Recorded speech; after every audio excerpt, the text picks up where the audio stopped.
Hello. आज अपन पढ़ने जा रहे हैं काल। तो इधर ध्यान देते हैं। तो अपना क्या है आज? काल। काल की परिभाषा क्या है?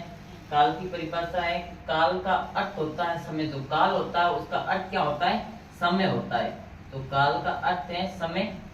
क्रिया के जिस रूप से उसके होने का समय मालूम हो उसे काल कहते हैं। क्रिया के जिस रूप से मतलब समय के होने का बोध होता हो, जिसमें मतलब समय हो रहा है उसका बोध होता हो, वहां पे अपना क्या हो जाएगा? काल कहते हैं। उसे क्या कहते हैं? काल कहते हैं। तो इसका काल का अर्थ ही क्या होता है? समय होता है। काल का अर्थ होता है समय। और इसकी परिभाषा है, क्रिया के जिस रूप से उसके होने का समय मालूम होता हो उसे काल कहते हैं। काल के कितने भेद होते हैं? 3 भेद होते हैं। कौन कौन से? भूतकाल, वर्तमान काल और भविष्य काल। इसके 3 भेद होते हैं। ये तीनों के भेद भूतकाल, वर्तमान काल, भविष्य काल होते हैं। अब इनकी पढ़ते हैं अपन परिभाषा। तो पहले पढ़ते हैं भूतकाल की परिभाषा। भूतकाल। भूतकाल की परिभाषा क्या है? जिस वाक्य में बीते हुए समय की बात की जाए। भूतकाल मतलब आज से पहले का समय था, तो उसकी क्या होगी परिभाषा? कि जिस वाक्य में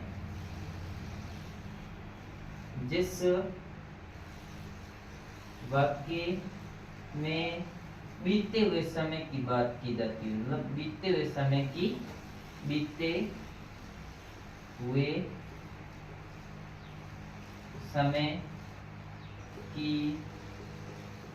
बात की जाए उसे भूतकाल कहते हैं। उसे भूतकाल कहते हैं। इसमें भूतकाल की परिभाषा कितनी है? कि जिस वाक्य में बीते हुए समय का बोध किया जाता हो, मतलब बीते हुए समय का आता हो, तो वहां पे अपना क्या हो जाएगा? भूतकाल हो जाता है। कि जैसे उदाहरण के रूप में अपन पढ़ते हैं, तो भूतकाल के बारे में मतलब पीछे जो बीत चुकी है बात उसके बारे में, तो अपन उसके बारे में पढ़ते हैं। जैसे कोई वाक्य आता है अपना, तो वाक्य पढ़ते हैं, गीता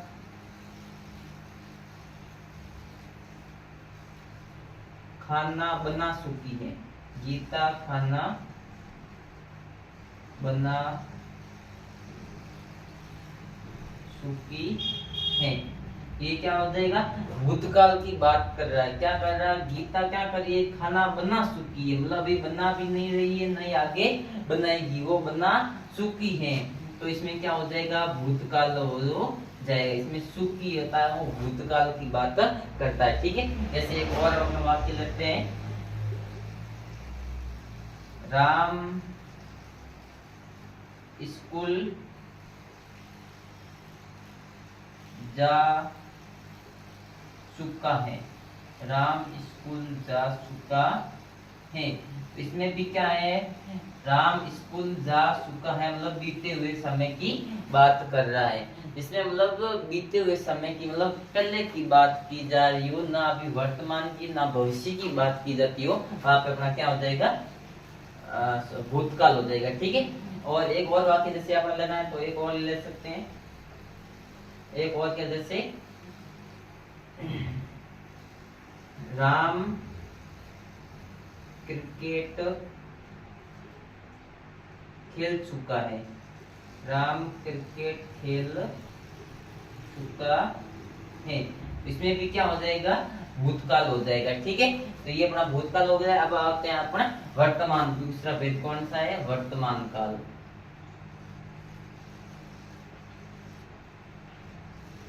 वर्तमान काल। तो वर्तमान की परिभाषा क्या होगी? कि जिस वाक्य में वर्तमान समय की मतलब तत्कालीन या वर्तमान की बात की जा रही हो, अभी की बात की जा रही हो, तो वहां पे अपना क्या हो जाएगा? वर्तमान काल हो जाएगा। तो वर्तमान की परिभाषा अपन यहाँ लिख देते हैं कि जिस वाक्य में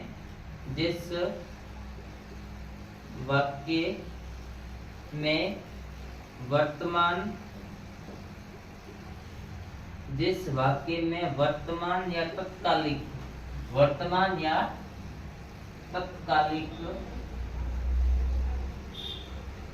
की बात की जाती है उसे वर्तमान काल कहते हैं। उसे क्या कहते हैं? वर्तमान काल कहते हैं। जिस वाक्य में वर्तमान की बात की जा रही हो, तत्कालीन की बात की जा रही हो, अभी की बात की जा रही हो, वहां पे अपना क्या हो जाएगा? वर्तमान काल हो जाएगा। बस नहीं, वर्तमान काल के जैसे वाक्य पढ़ते हैं उदाहरण के रूप में, तो वर्तमान जैसे राम क्रिकेट खेल रहा है, राम क्रिकेट खेल रहा है।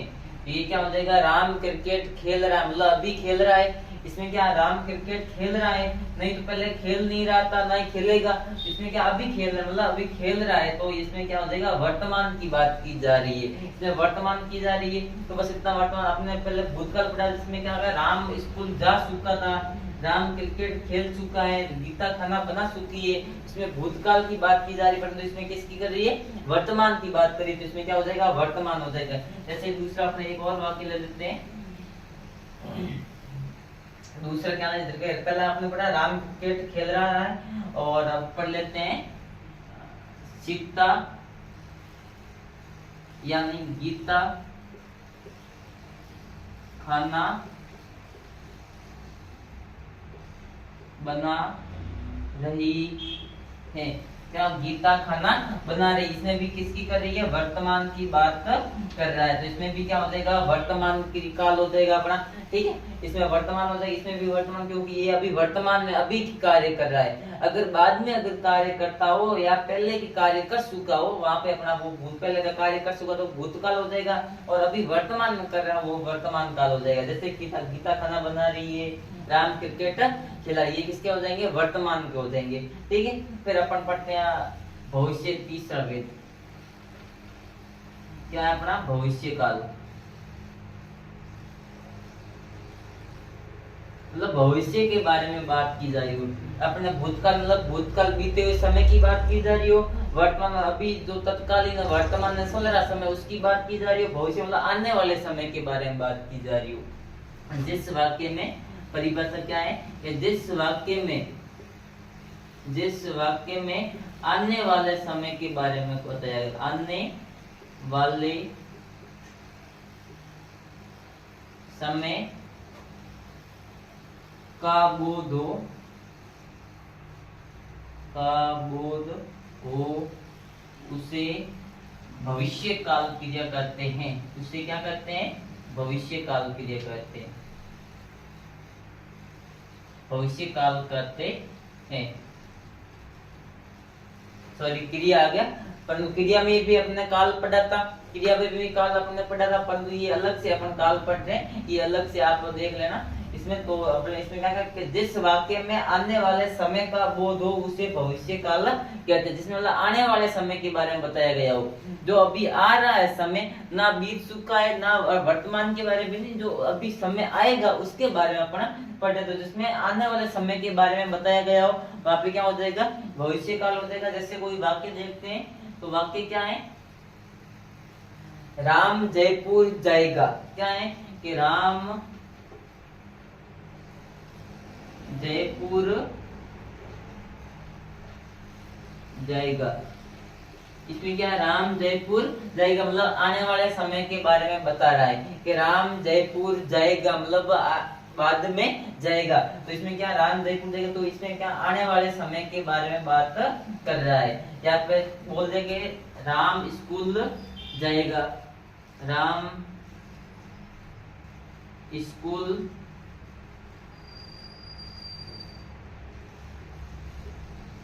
जाएगा। तो इसमें भी क्या हो जाएगा? अपना भविष्य काल हो जाएगा, क्योंकि राम स्कूल जाएगा मतलब आने वाले समय में जाएगा।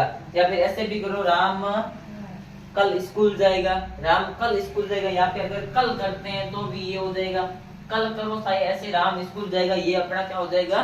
सॉरी, भविष्य काल का हो जाएगा। ठीक है, कि राम जयपुर जाएगा या राम कल स्कूल जाएगा, राम स्कूल जाएगा, गीता कल घूमने जाएगी, या फिर ऐसे कोई भी अन्य अन्य प्रकार के वाक्य आते हैं, तो वहां पे जो मतलब आने वाले समय के बारे में बात की जा रही हो तो वहां पे अपना क्या हो जाएगा, भविष्य काल हो जाएगा। और वर्तमान की जहाँ बात करी हो वहां पे वर्तमान काल होगा। जैसे वर्तमान की परिभाषा, जिस वाक्य में वर्तमान या तत्कालीन की बात की जा रही हो, जैसे गीता खाना बना रही है, राम क्रिकेट खेल रहा है, राकेश स्कूल जा रहा है, रमेश पुस्तक पढ़ रहा है, ऐसे कोई भी वाक्य आ जाता है तो वहां पे अपना क्या हो जाएगा, वर्तमान हो जाएगा।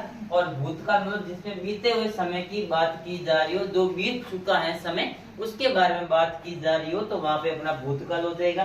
इसमें गीता खाना बना चुकी है, राम स्कूल जा चुका है, राम क्रिकेट खेल चुका है, या और कोई भी ऐसा वाक्य आ जाता है तो वहां पे अपना जो बीते हुए समय की बात कर रहा हो तो वहां पे अपना क्या हो जाएगा, भूतकाल हो जाएगा।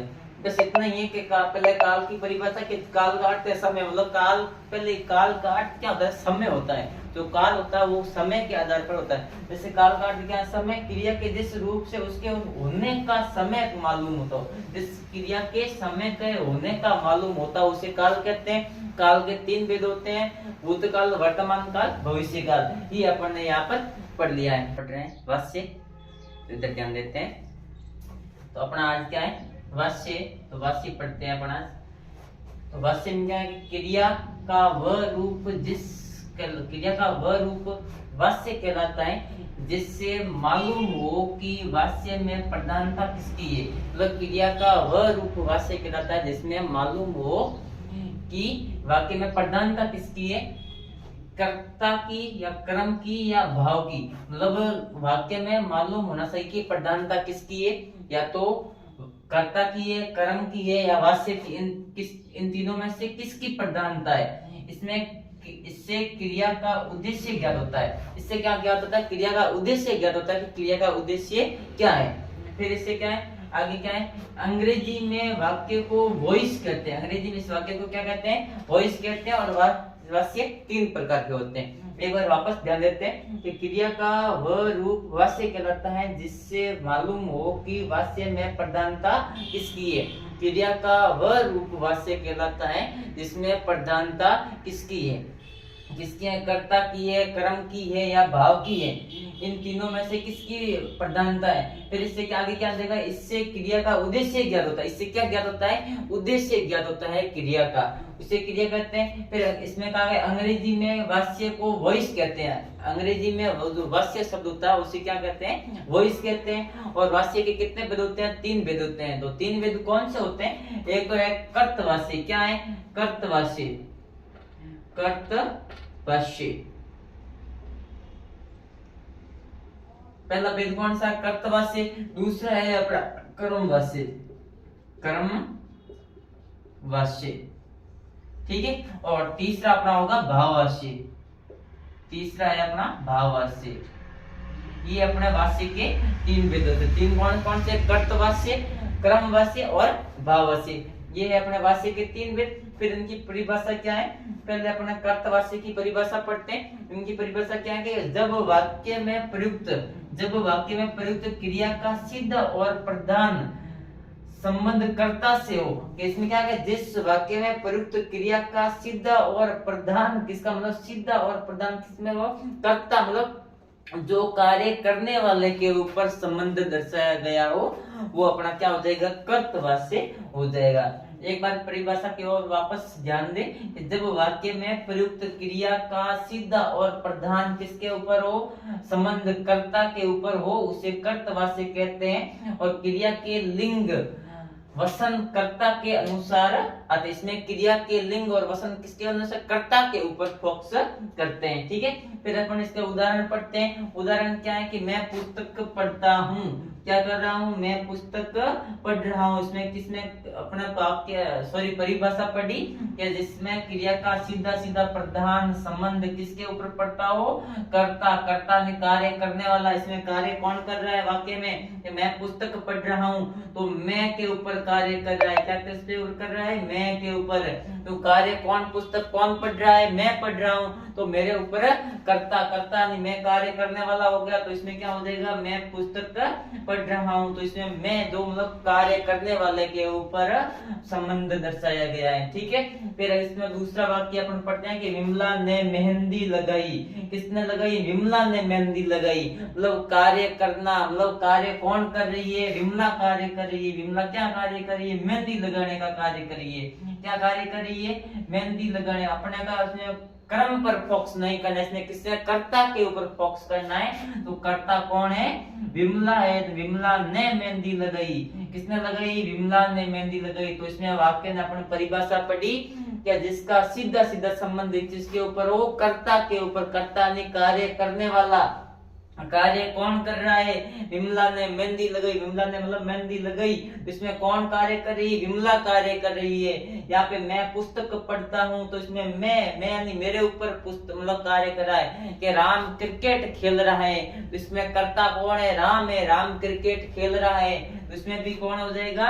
राम हो जाएगा। राम कर्ता, कार्य करने वाला कर्ता होता है। ठीक है, तो कार्य कौन कर रहा है? राम कर रहा है, तो इसमें क्या हो जाएगा? कर्ता हो जाएगा। ये अपना कर्तवासी, कर्तवासी सीधा मतलब जिसमें कर्ता के ऊपर फोकस करता हो, वहां पे अपना क्या हो जाएगा? कर्तवास्य हो जाएगा। अगला है अपना क्रमवास्य। दूसरा भेद कौन सा? वास्य का दूसरा है अपना क्रमवास्य। क्रमवास्य की परिभाषा क्या है कि जब क्रिया का संबंध वाक्य में प्रयुक्त क्रम से होता हो। इसमें आ गया अपना क्रम, ये उसमें था कर्ता, इसमें कर्म आ गया।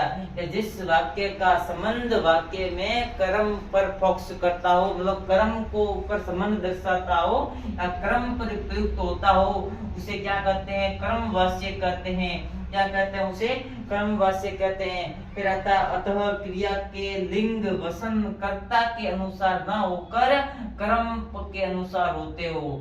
इसमें कर्म के अनुसार होते हो और उसमें कर्तवास्य में कर्ता के अनुसार पड़ता हो। लिंग और वसन का कर्ता, लिंग और वसन का कर्ता के अनुसार होता हो, वहां पे कर्तवास्यता, और इसमें क्रम के अनुसार होता हो, वहां पे अपना क्या हो जाएगा? क्रमवास्य हो जाएगा। ठीक है, तो इसमें वापस परिभाषा एक बार ध्यान देते हैं कि जब क्रिया का संबंध वाक्य में प्रयुक्त कर्म से ज्ञात होता हो, क्या हो? कर्म से ज्ञात होता हो, वहां पे क्या हो जाएगा? कर्मवास्य कहते हैं उसे। फिर क्या? अतः क्रिया के लिंग वसन कर्ता के अनुसार न होकर क्रम के अनुसार हो। लिंग और वसन कर्ता के अनुसार न होकर क्रम के अनुसार होता हो, वहां पे अपना क्या हो जाएगा? क्रमवास्य हो जाएगा। क्रमवास्य के उदाहरण जैसे पढ़ते हैं अपन इसमें, क्या? दूध सीता के द्वारा पिया गया। दूध किसके द्वारा पिया गया? सीता के द्वारा पिया गया। इसमें क्रम पे फोकस कर रहा है। इसमें क्रम क्या कर रही है? सीता दूध पी रही है। क्या कर रही है? सीता दूध पी रही है, मतलब इसमें क्रम कर रही है कि दूध सीता के द्वारा पिया गया। इसमें कर्ता के ऊपर फोकस नहीं कर रहा है।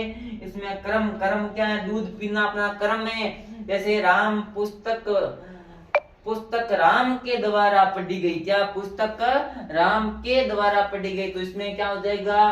कर्म पर कर्म क्या है? पुस्तक पढ़ना, तो उसमें कर्म वो हो जाएगा। इसमें क्या? दूध सीता के द्वारा पिया गया, तो इसमें कर्म क्या हो जाएगा? दूध कर्म हो जाएगा। ठीक है, फिर अगला वाक्य है मिठाई मनोज के द्वारा खाई गई। तो मिठाई है किसके द्वारा खाई गई? मनोज के द्वारा। तो मनोज कर्ता हो जाएगा, कर्म क्या होगा? मिठाई होगा। के द्वारा खाई गई मिठाई, जो खाई गई वो हो जाएगा कर्म हो जाएगा, और कर्ता क्या हो जाएगा? मनोज हो जाएगा। तो ये अपना कर्म वास्य हो जाएगा। ओके, ज्यादा अपने कुछ ऐसा नहीं है, बहुत सिंपल है कि जिस क्रिया का संबंध वाक्य में प्रयुक्त कर्म से ज्ञात होता हो, जिस वाक्य में पूरा कर्म पर ज्ञात होता हो, कर्म के ऊपर लिंग वसन कर्ता को छोड़कर कर्म पर फोकस करता हो, वहां पे अपना क्या हो जाएगा? कर्मवास्य हो जाएगा। बस इतना ही है कि दूध सीता के द्वारा पिया गया, क्रिकेट राम के द्वारा खेला गया, या पुस्तक राम के द्वारा पढ़ी गई, या फिर आ जाए कि मिठाई मनोज के द्वारा खाई गई। तो यहाँ पे अपना क्या हो जाएगा? कर्मवास्य हो जाएगा। फिर अपना होता है अगला है भेद, कौन सा है? भाववास्य भेद। तो भाववाच्य की भेद की ओर अपन एक नजर डालते हैं कि इसकी परिभाषा क्या है कि क्रिया के जिस रूप से ये ज्ञात होता हो, क्रिया के जिस रूप से क्या ज्ञात होता हो कि कार्य का प्रमुख विषय भाव है। इसमें कार्य का जो प्रमुख विषय क्या है वो भाव है, मतलब भाव के ऊपर फोकस कर रहा हो, वहां पे अपना क्या हो जाएगा, भाववाच्य हो जाएगा। उसे क्या कहते हैं, भाववाच्य कहते हैं। यहाँ कर्ता न कर्म की नहीं, क्रिया के अर्थ की प्रधानता होती है। इसमें क्रिया का जो अर्थ निकलता है उसकी प्रधानता, अर्थ यानी भाव प्रकट होता हो उसकी प्रधानता होती है, जो वहां पे क्या हो जाएगा, भाववाच्य हो जाएगा। एक बार दोबारा रिपीट करते हैं अपन, क्रिया के जिस रूप से ये ज्ञात होता हो कि कार्य का प्रमुख विषय भाव होना चाहिए, जो क्रिया से ये ज्ञात होता हो कि कार्य का प्रमुख रूप क्या होना चाहिए, कार्य का प्रमुख रूप विषय भाव होना चाहिए। जो प्रमुख विषय क्या होना चाहिए, भाव होना चाहिए, अपना जो क्या भाव होना चाहिए। और उसे भाव से कहते हैं। यहाँ कर्ता न कर्म की नहीं, यहाँ पे कर्ता भी नहीं और कर्म की भी नहीं, क्रिया के अर्थ की होनी चाहिए प्रधानता। यहाँ पे किसकी, क्रिया, जो क्रिया ने उसके अर्थ की प्रधानता होनी चाहिए, उसे कहते हैं भाववाच्य। तो अपन वाक्य की ओर ध्यान दो कि मुझसे सवेरे उठा नहीं जाता, मुझसे क्या नहीं उठा जाता, सवेरे उठा नहीं जाता। तो यहाँ पे किसके ऊपर, भाव के ऊपर फोकस कर रहा है कि मुझसे सवेरे उठा नहीं जा रहा है। इसमें भाव प्रकट किया जा रहा है। भाव क्या है कि मुझे सवेरे उठा नहीं जाता, सुबह सुबह उठा नहीं जाता, बहुत नींद आती है, ज्यादा नींद आ रही है, इसलिए उसे क्या, मुझसे सवेरे उठा नहीं जाता है। फिर दूसरा वाक्य क्या है, सीता से मिठाई खाई नहीं जाती। क्या आया कि सीता से मिठाई खाई नहीं जाती, मतलब इसमें भाव प्रकट कर रही है। सीता बोल रही है कि मुझसे मिठाई नहीं खाई जाती, मुझे मीठा अच्छा नहीं लगता है, मैं मिठाई नहीं खाती हूँ। इसमें क्या हो जाएगा, भाववाच्य हो जाएगा। फिर इसमें तीसरा वाक्य, लड़के खो खो खेल कर थक गए हैं। क्या लड़के हैं वो खो खो खेल कर थक गए, उसका भाव प्रकट किया है, थक गए हैं वो, क्या हो गए हैं, थक गए, मतलब उसको थक गए, काफी देर से खेलने के बाद परेशान हो गए, खेल खेल के थक गए हैं। क्या खेल रहे थे, खो खो खेल रहे थे।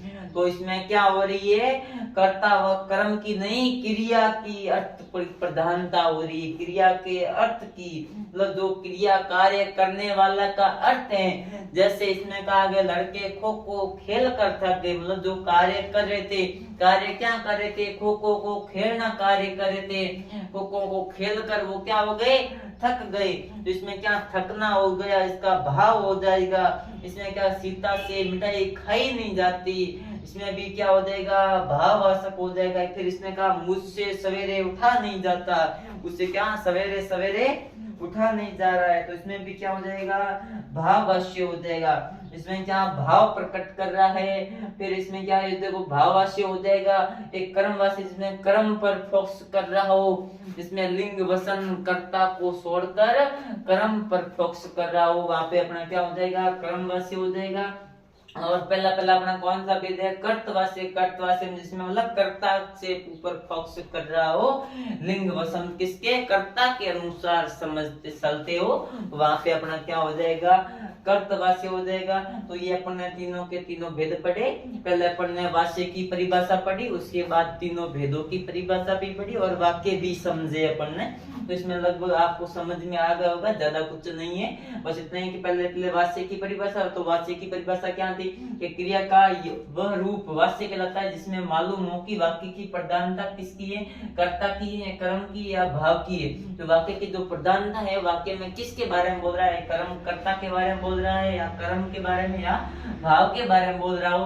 फिर इससे क्रिया का उद्देश्य ज्ञात, जिसमें मतलब कार्य करने का जो उद्देश्य होता है वो क्या ज्ञात हो जाता है, कार्य करने का उद्देश्य ज्ञात हो जाता है। और इसे अंग्रेजी में क्या कहते हैं, वॉइस कहते हैं। और इसके तीन भेद होते हैं, कर्तवाच्य, कर्मवाच्य और भाववाच्य। फिर अपन इनकी परिभाषा पढ़ ली है, अपने समझ में आ गया होगा आपको ये।